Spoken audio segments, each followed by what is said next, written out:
Bonjour à tous et pardon pour le petit effet déceptif pour ceux qui connaissent Alexandra François Cuxac. À la place, ils ont un barbu. Elle a été retenue à Biarritz, elle est promoteurs à Biarritz et ce matin, les contrôleurs aériens ont eu la mauvaise idée de bloquer l'aéroport, donc elle est au Pays Basque. L'idée de cette intervention, c'était d'apporter un témoignage de promoteurs sur notre vision de ce que va être la réglementation environnementale 2020. En tant que promoteur, on n'est pas des spécialistes, on n'est pas des ingénieurs, on n'est pas des techniciens, donc on peut se demander pourquoi on nous a sollicité pour clore un petit peu ces travaux. En fait, je crois que ça renvoie à la qualité de maître d'ouvrage des promoteurs. Le promoteur, c'est quoi? C'est un petit peu celui qui est au croisement de toutes les compétences et de tous les savoir-faire, finalement celui qui a la vision la plus globale, la plus générale des projets de construction. Donc c'est à ce titre-là qu'on a une forme de légitimité à parler de la réglementation. Je vais le faire autour des 5 qualités dont on estime, nous, qu'elles seront nécessaires pour pouvoir assumer ce grand saut qualitatif de la réglementation environnementale 2020 l'année prochaine. Et donc ces 5 qualités, c'est l'optimisme, la patience, l'efficience, la pédagogie et l'ancrage. Alors, la première qualité qui va être requise de notre secteur pour assumer la mise en œuvre de la réglementation environnementale 2020, c'est l'optimisme. L'optimisme parce qu'il faut être fier de ce qu'on a réussi à faire. On a su s'approprier les réglementations thermiques successives pour aboutir au fait qu'on est aujourd'hui dans le pays qui présente les bâtiments neufs qui ont la qualité, la performance énergétique probablement la plus élevée en Europe. Donc on a su le faire. Il n'y a pas de raison qu'on ne réussisse pas à le faire de nouveau. On a réussi à diviser par 2 la consommation énergétique des bâtiments neufs en 15 ans. Voilà, donc ce saut, on a réussi à le faire et donc il n'y a pas de raison qu'on ne réussisse pas à le faire de nouveau. Il y a des conditions qui sont réunies pour ça. D'abord, la taille de notre marché. Il ne faut pas oublier qu'en France, on produit 400 000 logements par an, 410 000 en 2019. Donc on a un marché qui est d'une taille suffisante pour absorber les coûts et l'innovation nécessaire. C'est un secteur dans lequel l'innovation se déploie. Il suffit de circuler dans les couloirs pour voir le nombre d'entreprises et de start-up qui sont présentes ici. Et puis, on a aussi, évidemment, toute la transformation qui résulte du digital. Mais, une fois qu'on a dit ça et qu'on a fait de l'autosatisfaction en disant qu'on a réussi à être performant et à accomplir de grands progrès au cours des dernières années, il faut aussi apporter une petite nuance en disant que c'est justement parce qu'on a atteint ce niveau de performance sur le neuf qu'il ne faut pas oublier tout ce qui tourne autour de la performance énergétique du bâtiment en dehors du neuf. Je veux dire par là qu'il y a tout ce qui tourne autour de la rénovation. Julien de Normandie en dira peut-être quelque chose tout à l'heure. Mais il y a aussi tout ce qui a trait à la consommation spécifique. Il ne faut pas oublier que quand on a réussi à faire une enveloppe qui est performante, avoir des systèmes de chauffage, d'alimentation en eau chaude qui sont performants, reste la consommation spécifique, tout l'électroménager, et puis plus encore dans le tertiaire, toute la consommation qui résulte du numérique, qui peut représenter jusqu'à 3 à 4 fois la consommation énergétique d'un bâtiment tertiaire normal. Donc c'est des choses qu'il faut vraiment avoir présent à l'esprit au moment où on fera des choix qui seront des choix très structurants sur la réglementation environnementale 2020. N'oublions pas le coût du kilowattheure marginal qu'on va économiser. Il sera colossal probablement sur le neuf. Il sera évidemment très inférieur sur la rénovation. Et puis, n'oublions pas non plus la réalité de l'impact environnemental. Il y a probablement des gains en termes d'économie d'énergie qui sont bien supérieurs sur le reste du parc que sur le neuf. Deuxième qualité, après l'optimisme, c'est la patience. Alors pour les promoteurs, je vais attendre que le ministre rentre parce que c'est la clé de tout mon discours. Ou alors je vais le redire une fois qu'il sera là.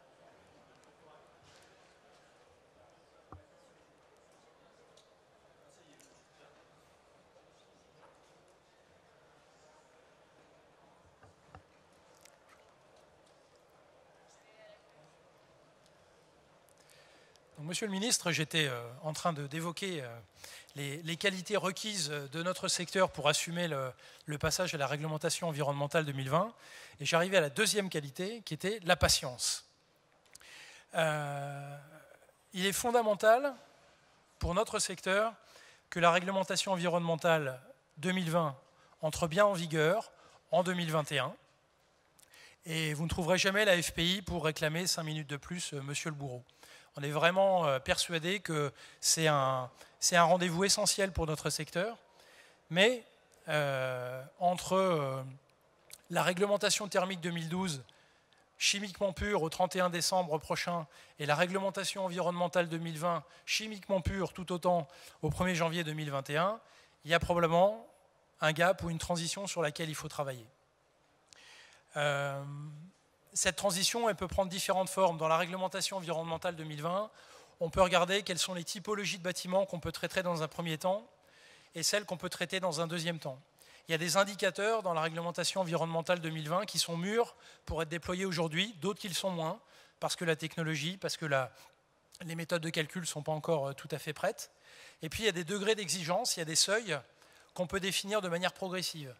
On peut partir sur un niveau de performance donné et puis accompagner le secteur, accompagner sa transformation, accompagner ses progrès, les effets d'apprentissage pour aboutir à quelque chose qui soit pas une qui soit une réglementation environnementale 2020, mais aussi 2021, 2022, 2023, 2024, pour réussir à faire en sorte qu'elle se concrétise complètement dans notre secteur. Il y a 2 points d'achoppement, 2 points de vigilance dans cette réglementation environnementale. La première, c'est la mesure des impacts. On voit bien tout ce que ça va transformer. La réglementation environnementale, elle va bouger des curseurs sur les équipements, sur les matériaux, sur les modes constructifs. Derrière ça, il y a des entreprises, derrière ça, il y a des secteurs industriels, derrière ça, il y a aussi un sujet de souveraineté économique. Parce que dans ces matériaux, dans ces équipements, il y en a qui viendront de l'étranger. Donc c'est des choses qu'il faut avoir présent à l'esprit. Et donc tout ça, ça modèle aussi notre ambition et l'ambition de notre calendrier de déploiement de cette réglementation environnementale. Et puis il y a aussi un sujet de maturation des méthodes. Pour tous ceux qui sont un petit peu impliqués dans le travail autour de la réglementation environnementale, on voit bien l'extraordinaire complexité de ce dispositif. Vous avez aimé la RT 2012 et ses moteurs de calcul, vous adorerez la réglementation environnementale 2020 parce qu'on va franchir encore un autre cap en termes de complexité. Et donc dans les faits, il y a encore beaucoup d'incertitudes dans les méthodes de calcul, beaucoup d'incertitudes dans les outils, et ça, il faut faire avec. Voilà. Il ne faut pas croire qu'au 1er janvier 2021, on sera capable de déployer des outils, que les bureaux d'études seront prêts, qu'on aura les méthodologies, qu'on aura tous les moteurs de calcul prêts pour ça. Il faut accompagner le secteur dans cette transition. Ce qui compte en réalité au 1er janvier 2021, c'est d'engager une dynamique, en gardant présent à l'esprit le fait que notre objectif, ce n'est pas seulement d'être capable de faire fonctionner des démonstrateurs au 1er janvier 2021, avoir des projets qui sont capables d'être à E3C2 parce qu'on a un gros opérateur, parce qu'on a des géants du BTP qui sont capables d'apporter cette innovation-là. Notre objectif, c'est d'être capable de produire, peut-être pas en 2021, mais en 2022, 2023, 2024, progressivement dans le temps, jusqu'à 400 000 logements à un niveau de performance bas carbone sur la totalité du territoire. Et donc il y a vraiment une transition à opérer qui est une transition très complexe entre je sais faire un démonstrateur et je sais déployer à grande échelle une nouvelle réglementation et une nouvelle façon de penser. Donc troisième qualité à laquelle dont il faut qu'on fasse la démonstration pour la réglementation environnementale, c'est l'efficience. Alors la neutralité carbone, c'est un défi passionnant pour notre secteur, mais il faut aussi bien veiller à l'inscrire dans sa réalité économique. Il ne faut pas oublier que la hausse des prix, c'est un facteur déterminant dans les fractures territoriales. Je sais que le ministère de la Cohésion des Territoires y est particulièrement attentif. C'est un sujet de cohésion nationale, c'est un sujet de cohésion territoriale. Et donc le logement abordable, ça doit rester aussi une composante absolument essentielle de la réflexion autour de la réglementation environnementale 2020. Et je le dis parce que tous dans la salle, vous savez que la RT 2012, elle a eu un effet sur les prix. On peut discuter de son ampleur, on peut discuter du temps qu'on a mis à l'absorber, mais c'est indéniable. Et sur la réglementation environnementale, il ne faut pas se mentir non plus, il y aura un effet prix, à minima à court terme. Ce risque de dérapage, il existe, parce qu'on va transformer, encore une fois, des façons de faire, on va devoir recourir à des technologies qui seront probablement plus perfectionnées, donc plus coûteuses à l'installation et plus coûteuses en exploitation. Cette hausse des coûts, dans la RT 2012, on a réussi à l'absorber. D'abord parce qu'on est de bons professionnels, donc on innove. On a réussi à l'absorber parce qu'on avait un marché de taille suffisante, 400 000 logements, encore une fois, puis tout le tertiaire qu'il faut ajouter à ça. On a réussi à l'absorber aussi parce que entre 2012 et 2020, les taux d'intérêt ont beaucoup baissé. Et donc, les ménages à qui on vend nos logements, les ménages qui sont des investisseurs ou des accédants à la propriété, petit à petit, ils ont réussi à absorber, eux, une hausse des coûts par une augmentation de leur capacité d'achat. Or, aujourd'hui, la configuration de marché, les conditions de marché ne sont plus tout à fait les mêmes. On n'a plus de solvabilité supplémentaire à aller chercher par le biais de la hausse des taux. Alors on peut espérer que le revenu des ménages va progresser, on croise tous les doigts pour ça, mais il n'empêche que, économiquement, on n'est plus tout à fait dans la même configuration. De la même manière, les 400 000 logements qu'on a produits en 2019, il n'est pas sûr qu'on puisse continuer à les produire dans la durée, parce que, d'abord, on voit aujourd'hui une baisse des permis sur le logement collectif. Les chiffres sont plutôt stables sur l'année 2019 si on apprécie le logement dans sa globalité, mais en réalité sur le logement collectif il a tendance à baisser, et puis on voit bien que s'installe petit à petit une nouvelle appréciation du marché du logement. On commence à parler zéro artificialisation nette, on voit que c'est plus difficile de densifier, on voit que dans le discours qui accompagne la campagne des municipales, on se projette sur des volumes qui seront probablement des volumes inférieurs, et donc volume inférieur à demande constante, ça veut dire probablement une pression sur les prix. Donc il faut vraiment être attentif à ça, vraiment être attentif à l'impact sur la capacité d'achat des ménages, parce que si on est capable de produire des logements très performants mais qu'on n'a personne pour les acheter, on n'aura pas forcément accompli un grand pas. Quatrième qualité dont il faut que nous fassions preuve dans notre secteur, c'est la pédagogie. Alors c'est une dimension à laquelle Alexandra François-Cuxac tient beaucoup, parce qu'elle pense que réduire la réglementation environnementale à son caractère de réglementation pour spécialistes et bureaux d'études, c'est le meilleur moyen d'échouer et de passer à côté d'un vrai débat de société. Parce qu'en fait, ce qui est au cœur des interrogations sur la réglementation environnementale 2020, c'est pas tellement de savoir si on va raisonner CEP, ACV, BPOS, c'est de savoir l'histoire qu'on va raconter sur la qualité des logements, sur le confort des logements qu'on va mettre sur le marché. Je dis logement, mais ça vaut aussi pour les bureaux. Et donc derrière la réglementation environnementale, il y a vraiment une autre histoire à raconter que le débat entre l'électricité et le gaz.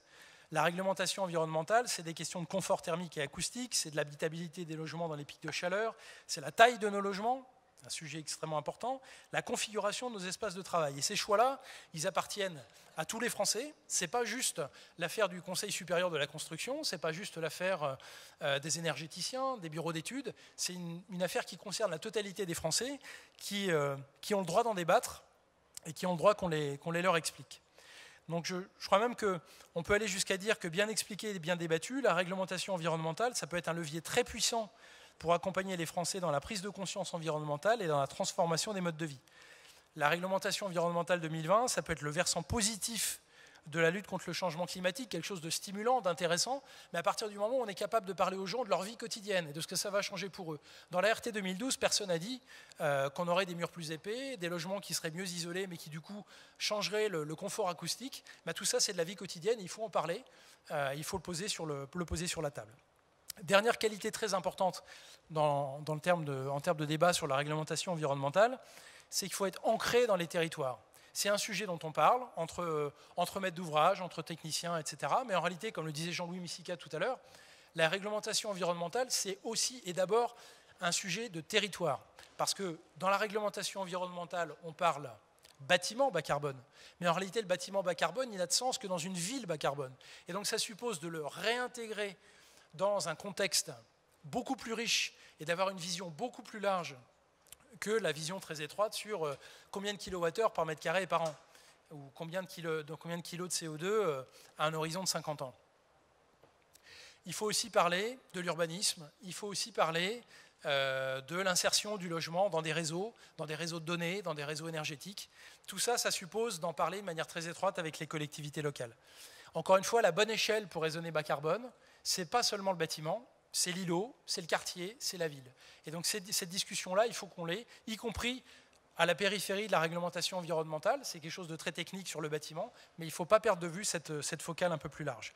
Et puis c'est d'autant plus important d'avoir les collectivités locales dans cette discussion qu'en réalité, dans l'impact carbone, il y a des choix qui dépendent des maîtres d'ouvrage, mais il y a des choix qui dépendent des collectivités locales.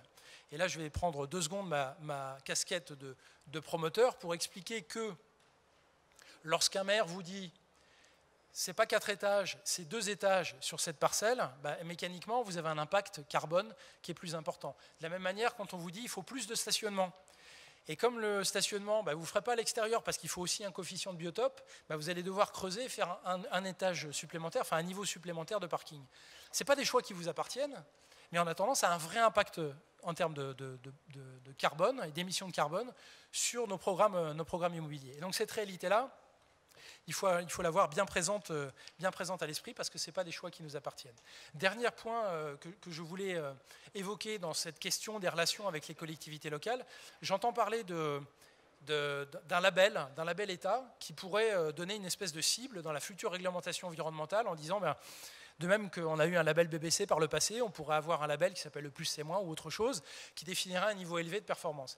Il faut faire attention parce que là encore une fois en pratique, sur le terrain, ce dont on s'aperçoit, c'est que les collectivités locales peuvent avoir tendance à faire de la surenchère par rapport à la réglementation nationale. Ce qui peut être très bien quand on est dans un écoquartier, on a envie de pousser le verdissement de sa ville et c'est très légitime. Et donc on se retrouve avec des programmes ART moins 10%, moins 20%, moins 30%. Donc aujourd'hui on sait le faire parce que l'ART, on a un historique derrière nous. Sur la réglementation environnementale, ce sera peut-être moins vrai parce qu'on n'aura pas ce même recul. Donc attention à la surenchère ou alors il faut qu'on puisse parler de compensation en termes de densité supplémentaire, de constructibilité, d'accompagnement, pour que le décideur soit aussi un petit peu le payeur. Voilà, Monsieur le Ministre, je vais en arriver à la conclusion sur ce développement sur la RE 2020 en disant que j'ai énoncé 5 qualités, mais en réalité, il y en a une supplémentaire, une dernière à laquelle il faut être absolument vigilant, c'est qu'il va falloir qu'on soit apprenant. Je pense que tous ceux qui sont dans la salle au terme de cette journée prennent la mesure de l'ampleur des transformations que la RE va susciter, des nouveaux besoins de compétences. Le premier qui aura fait un bilan ACV et qui sera capable de l'expliquer à d'autres et de l'expliquer à des clients, il sera fort. Mais il aura fallu qu'il soit formé pour ça. Et c'est un vrai challenge, pas seulement pour les responsables techniques dans les entreprises de promotion, c'est un challenge pour tous les corps de métier qui sont dans nos entreprises. On ne vendra pas demain un logement bas carbone comme on vend aujourd'hui un logement RT 2012. Les développeurs fonciers, ils auront cette dimension du carbone en tête. Les responsables de programme, tout le monde au sein de nos entreprises de promotion. On a fait un petit calcul dans nos entreprises, mais c'est vrai pour tout le secteur. Dans le seul secteur de la promotion, c'est 5 à 6 000 personnes qu'il va falloir former. Et on ne va pas les sensibiliser en 2 heures. Il va falloir des formations très, très substantielles. Et le e-learning ne nous apportera pas de réponse forcément très pertinente à l'échelle de nos besoins. Je me permets d'insister là-dessus parce que le secteur de la formation professionnelle, il est en complète transformation. On est en train de flécher beaucoup de crédits vers la formation des demandeurs d'emploi et des alternances, ce qui est très salutaire, mais ça veut dire aussi que les petites entreprises, il ne faut pas oublier qu'en tout cas dans le secteur de la promotion, on est très émietté, il y a des géants, mais il y a aussi des petites entreprises, beaucoup de PME qui sont des opérateurs dans les territoires, elles auront du mal à financer la totalité des besoins de formation. Voilà, je voulais simplement appeler l'attention sur ce point de vigilance, puisque nous, au sein du CSC2E avec la CAPEB, la FPI, on travaille beaucoup sur le sujet, et on est assez préoccupé sur notre capacité à accompagner la transformation. Voilà, ce qui m'amène à la conclusion, Monsieur le Ministre, en vous disant que dans quelques mois, vous serez amené à signer le décret qui définira les caractéristiques de la RE 2020, mais en réalité, quand vous aurez signé le décret, vous aurez fait le plus facile, parce qu'il restera tout le reste, et ça commencera dès le lendemain, par la formation et par la transposition dans nos méthodes de travail de cette mutation formidable qu'est la RE. Merci de votre attention.